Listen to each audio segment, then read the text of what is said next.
গত 7-10-2022 তারিখে পলাশ তারগাঁও ব্রাক অফিসে একজন বাবুর্চি ব্রাক অফিসের কর্মী তাকে তার প্রেমিক ছুরিকাঘাতে খুন করে সারা রাত্র ব্যাপী তিনি এই প্রেমিকার সাথে যিনি ডিসিস তার সাথে থেকেছিলেন এবং সহবাস করেছিলেন। সকালবেলা তাদের মধ্যে বিয়ে করা নিয়ে বাকবিতণ্ডায় এই প্রেমিক জাহাঙ্গীর আলম এই ডিসিসকে ছুরিকাঘাতে হত্যা করে। ঘটনার বিষয়টা এরকম যে ডিসিস্টের বয়স, প্রেমিকার বয়স আসামির চাইতে 10 বছরের বেশি ছিল। আসামির বয়স 23 ছিল এবং ডিসিস্ট যিনি প্রেমিকা ইয়াসমিন আক্তার রীতা তার বয়স ছিল 33।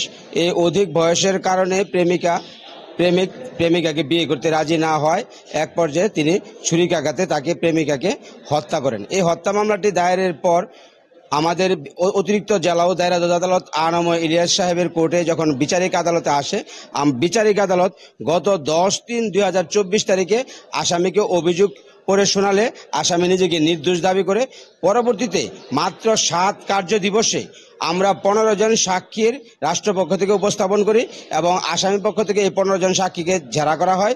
মাত্র 2 মাস 22 দিনে অদ্য বিচারিক আদালত এই আসামিকে আপনার যাবজ্জীবন 302 ধারা 2 সাব্যস্ত ক্রমে যাবজ্জীবন সাজা এবং 20,000 টাকা অর্থদণ্ড অনাদায়ে আরও 1 বছরের সাজা প্রদান করেন। এই দ্রুত বিচার এবং বিচার প্রার্থীকে দ্রুত বিচার পাইয়ে দেওয়ার জন্য এটা সারা বাংলাদেশে একটি মেসেজ হতে পারে যে একটি বিচারিক আদালত মাত্র 2 মাস 22 দিনে একটি হত্যা মামলার রায় ঘোষণা করেছে। মাত্র 7টি কার্য দিবসে, অভিযোগ গঠন থেকে রায় পর্যন্ত মাত্র 7টি কর্মদিবসে আমরা রাষ্ট্রপক্ষ এই একটি হত্যা মামলার বিচার প্রার্থীকে বিচার পাইয়ে দিতে সম্মত হয়েছি।